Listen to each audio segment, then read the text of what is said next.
बिल्कुल नहीं, India is the 5th largest country economically, और एशिया को जो है ना वो अब डोमिनेट कर रही है इकनॉमिकली और पॉलिटिकली। तो इंडिया से पंगा लेना जो है ना इसको बहुत महंगा पड़ेगा। इस प्रेशर कुकर ने फटना था, ये फट गया। इनफैक्ट स्थिति इतनी ज्यादा खराब हो चुकी है कि बांग्लादेश को अब मजबूरी में लोड शेडिंग करनी पड़ रही है। तीव्र লোডশেডিং এ কবলে সারা দেশ, এর বিরূপ প্রভাব পড়ছে বাড়ি, শিক্ষা প্রতিষ্ঠান। India's abrupt export ban on all varieties of onion has posed a negative impact on onion markets in Bangladesh. जितनी भी उनके यूज में चीजें आ रही हैं वो सिर्फ इंडिया की तरफ से आ रही है, क्योंकि अभी जो उनकी स्टूडेंट की वजह से ये पूरा हुकूमत का निज़ाम आगे पीछे हो गया है। इनको स्टूडेंट को चाहिए किसी तरीके से भी सब कुछ दोबारा वापस वैसे कर लें जैसे पहले बैलेंस में चल रहा था, क्योंकि इंडिया से पंगा लेंगे इनको बाकी आगे कोई सोर्स नहीं है, ये कहाँ जाएंगे, क्योंकि इंडिया के अलावा कोई हेल्प करने वाला भी नहीं है। कि अगर बांग्लादेशी दबाव डालेंगे तो दबाव यहां से भी जाएगा और भारत 10 गुना ज्यादा दबाव डाल सकता है, क्योंकि भारत को बांग्लादेश से कुछ नहीं चाहिए। बांग्लादेश के पास ऐसा कुछ भी नहीं है। आपको पता है, मैंने ये भी अखबारों में पढ़ा है कि रेमंड्स ने अपनी फैक्ट्रियां बोली कि हम बंद कर रहे हैं बांग्लादेश। अदानी ग्रुप के द्वारा दोस्तों अब बिजली की सप्लाई को कट डाउन करना शुरू कर दिया गया है। কাস্টমার বাইরে থেকে দেখতেছে যে ভিতরে অন্ধকার, কারেন্ট নেই, বিদ্যুৎ নেই, ভিতরে। अगर इनको गवर्नमेंट ने इनके सर से हाथ उठाया तो ये यतीम होंगे और वहाँ पे क्राइम स्टार्ट होंगे और ये सारी चीज़ें वहाँ जन्म लेंगी, और फिर ये होगा कि बच्चा भी बड़ा हो के ये कहेगा जैसे आज बलोचिस्तान वाले कहते हैं हमारे साथ ज्यादती हुई है, हमने तो उनको फिर बाहर की एजेंसीज हायर करेंगी और जो भी होगा बिगाड़ होगा, बम धमाके जैसे मर्जी यूज़ कर लें। मेरा आज जो खबर आप तक पहुंचाने जा रहे हैं वो ये है कि मुत्तहदा अरब अमारात ने अपने बरका एटमी बिजली घर की देखभाल और ऑपरेशंस की जिम्मेदारी भारत के हवाले करने का ऐलान। हेलो, जय हिंद दोस्तों, एसपी न्यूज़ 91 में आपका स्वागत है। दोस्तों आपने क्लिप में तो देख ही लिया होगा किस तरीके से बांग्लादेश को बॉयकट किया जा रहा है। मैं आपको बता दूं कि 16 थिंग जो है पूरे तरीके से बैन कर दिए हैं इसके अंदर, बांग्लादेश के अंदर, और इसकी बिजली सप्लाई तो रोक ही दी है अडानी ने। मैंने आपको पहले भी बताया था इस चीज़ के लिए। और बांग्लादेश का ये हाल खुद ही हुआ है, क्योंकि बांग्लादेश जो है इस स्थिति में भी भारत को आंख दिखा रहा था। वो इसलिए क्योंकि वो कहीं ना कहीं चीन के संपर्क में है और चीन से अपनी दोस्ती को और गहरा और मजबूत कर रहा है, और इसीलिए वो बार बार जो है भारत को गीदड़ भभकी देता है। लेकिन उसको ये नतीजा नहीं पता कि चीन से ज़्यादा भारत उसमें माल भेजता है। अगर भारत अपना माल जिस तरीके से अब रोक दिया है, अब वो भूखा ही मरेगा और अंधेरे में ही सोएगा। पाकिस्तानी मीडिया और पाकिस्तानी आवाम इस चीज़ पर किस तरीके की बातें कर रहे हैं सब कुछ जानेंगे इस वीडियो में, इसलिए वीडियो को लास्ट तक जरूर देखिएगा। तो आइए दोस्तों वीडियो को स्टार्ट करते हैं। अगर देखा जाए तो पाकिस्तान ने बांग्लादेश के साथ कुछ अच्छा नहीं किया। अच्छा, ठीक है। हम जो स्टडी में पढ़ते हैं वो सिर्फ ये कब पढ़ते हैं कि यार बांग्लादेश ने हमारे साथ गलत किया, लेकिन अगर हम उसकी अच्छी हिस्ट्री पढ़े, असली हिस्ट्री पढ़े, क्रिटिकल हिस्ट्री पढ़े, तो हमें देखा जाए कि हमने बांग्लादेश के साथ बहुत जुल्म किया। अच्छा, क्योंकि जो हमारा 80% जो इकोनॉमिकल था वो बांग्लादेश से आता था, लेकिन हम उसको कुछ दे नहीं रहे थे। जब मुजीबुर रहमान वहाँ से पास हो गया तो हमने उसको गवर्नमेंट नहीं दी, हमने यहाँ पर अच्छा वो तो कर दिया। वो जब आज़ाद हो रहे थे तो हमने वहाँ पर इतने वो कर दी, जुल्म कर दी, लोगों को जख्मी कर दिया, लोगों ये औरतों के वो गलत काम उसके साथ कर दिया। 2 लाख वॉर बेबीज पैदा हुए हैं, 2 लाख नाजायज बच्चे। अच्छा, वो नहीं दिखाते कि जिन लोगों की पतलूनी उतारी गई थी वहाँ पर, वो क्यों नहीं दिखाते लोग? ये 93,000 जो आर्मी थे वहाँ पर जो पतलूनी उतारी गई थी वो क्यों नहीं बताते लोग? ये सिर्फ पाकिस्तानी में हमें ये बताते कि यार मुझे बरनामा नहीं, ये सियासतदानों की वजह से हुआ था क्या?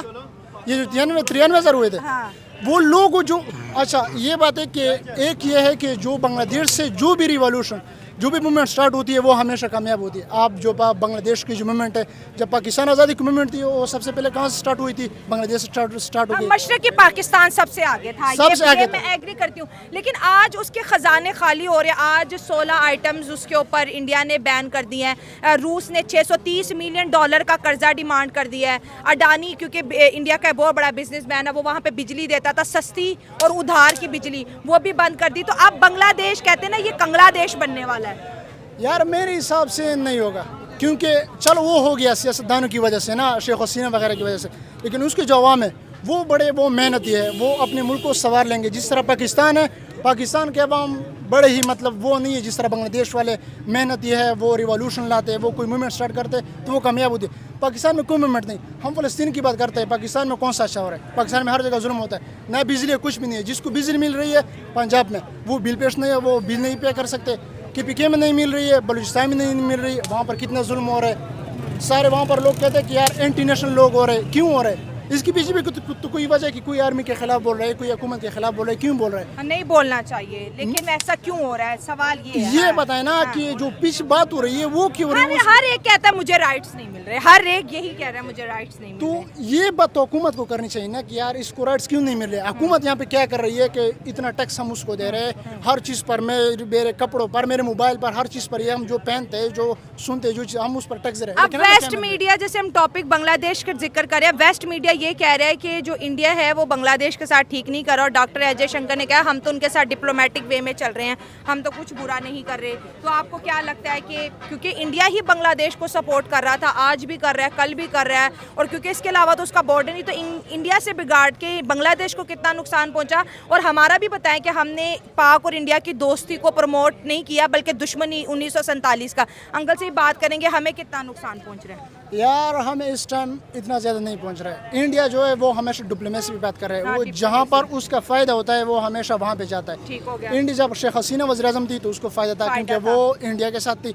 जो जमात इस्लामी है जो अभी उसकी हुकूमत बनने जा रही है, शायद ये अगले वोट, हाँ वो इंडियन है, वो पाकिस्तान के साथ, ये ब्रिटेन के साथ उसके ताल्लुकात अच्छे करना चाहती है, अमेरिका के साथ उसके अच्छे ताल्लुकात नहीं है, ठीक है ना। तो इंडिया उसके हवाले से उससे बदला एक तरह से ले रही कि आपने शेख हसीना को क्यों हटा दिया, ठीक है ना। तो इसलिए वो उससे थोड़ा सा क्राइसिस वगैरह में गिर लेती है, तो शायद वो शेख हसीना जैसे मालदीव को किया था, वो जिस तरह मालदीव को, श्रीलंका को कर दिया, ये भूटान को कर दिया, नेपाल को कर दिया, ताकि वो दोबारा आ जाए और लोग उसको माफ कर दे कि यार आप फिर बैठ जाए, और लोग उसको भूल जाए कि यार जो क्रिटिकल हालात हुए थे, जो स्टूडेंट के साथ जुल्म हुआ था, जो तकरीबन 200-300 लोग मर गए थे, तो इस वजह से 1000 से ज्यादा स्टूडेंट की 1000 से ज्यादा, वो तो ये कि रिकॉर्ड हो गई थी। एक ध्रुराटी है, एक मतलब यूट्यूबर है, वो कहते हैं कि ये तो सिर्फ रिकॉर्ड हो गई थी, जो बिना रिकॉर्ड जो लोगों को ज़बह किया गया था, जो लोगों को मतलब ये वो बगैर किसी हुकूमत के बताया भी नहीं था, उसको दफन कर गया था, वो तो पता भी नहीं है, शायद 10,000 हो, शायद 15,000 हो, क्या पता।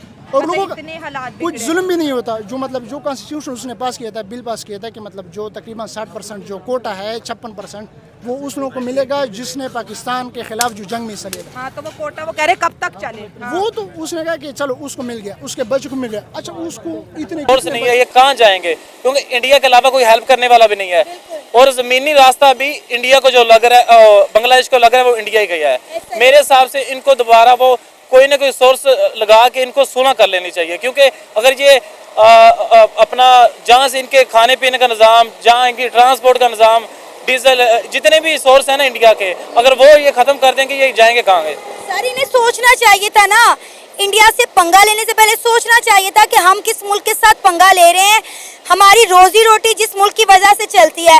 अब आप देखें, आपने बात की कि ज़मीनी रास्ता सिर्फ इंडिया के साथ लगता है, और इंडिया के अलावा किसी और मुल्क के साथ ये जो है वो लेन देन भी नहीं कर रहे ना चीज़ों का। अब आप देखें, सारी खाने पीने की चीज़ें इंडिया से आती थी, हेल्थ का निज़ाम इनको इंडिया ने दिया हुआ था, बिजली तक इन्हें इंडिया दे रहा था। आपको पता है 80 करोड़ डॉलर पे इनका जो है बिजली का बिल जमा हुआ पड़ा है।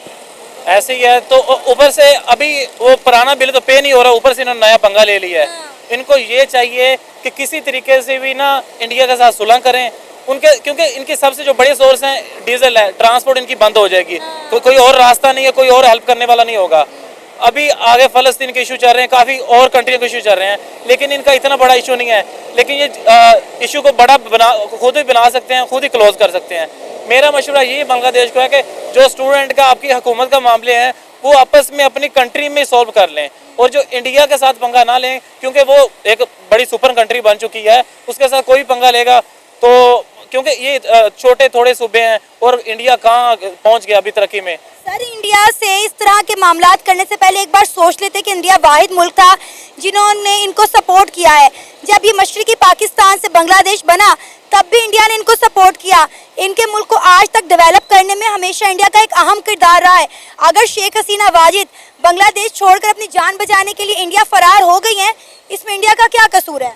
नहीं, इंडिया का कोई कसूर नहीं है, वो तो अपनी जान बचा के इंडिया में एंटर हुई है ना, क्योंकि अगर वो बांग्लादेश में रहती उनकी जान भी जा सकती थी। अगर इंडिया ने उसकी सपोर्ट की है तो ये इंडिया के साथ क्यों पंगा ले रहे हैं? क्योंकि देखें, अगर इनकी अपनी कंट्री का इशू था, वो इनके जो भी हुकूमत के निज़ाम है, इनको चाहिए था इंडिया के साथ ना पंगा लें, जो भी अपनी हुकूमत के साथ बात करें। स्टूडेंट का इशू था ज़्यादातर, तो वो अपनी हुकूमत से बात करते, लेकिन इनको हसीना से एक हसीना की वजह से पूरे इंडिया में इनको पंगा नहीं लेना चाहिए था। क्योंकि सर इनको लग रहा था कि जो हमारे मुल्क की गवर्नमेंट है वो प्रो इंडिया है, जो बाद में एंटी इंडिया हो गई। आपने देखा कि शेख हसीना वाजिद की गवर्नमेंट जाने के बाद इन्होंने हिंदू कम्युनिटी को वहाँ पे टारगेट किया, वहाँ पे खवातीन के गैंग रेप किए, बच्चों को तशद्दुद का निशाना बनाया, हिंदू कम्युनिटी के घरों को आग लगा दी, दुकानों को लूट मार की गई। कितने हिंदू अपनी जानें बचाने के लिए बॉर्डर पहुंच गए, लेकिन इंडिया ने भी उन्हें पनाह नहीं दी। उन्होंने कहा जी बातचीत करके मसलों का हल निकाला जाएगा। इस तरह से भागकर बॉर्डर क्रॉस करना मसले का हल नहीं है। नहीं देखे ना, बाकी सारे जितने भी कंट्रियों को इशू होते हैं वो अलग है, लेकिन इंसानियत के नाते मजहब को बीच में नहीं लेके आना चाहिए कि ये हिंदू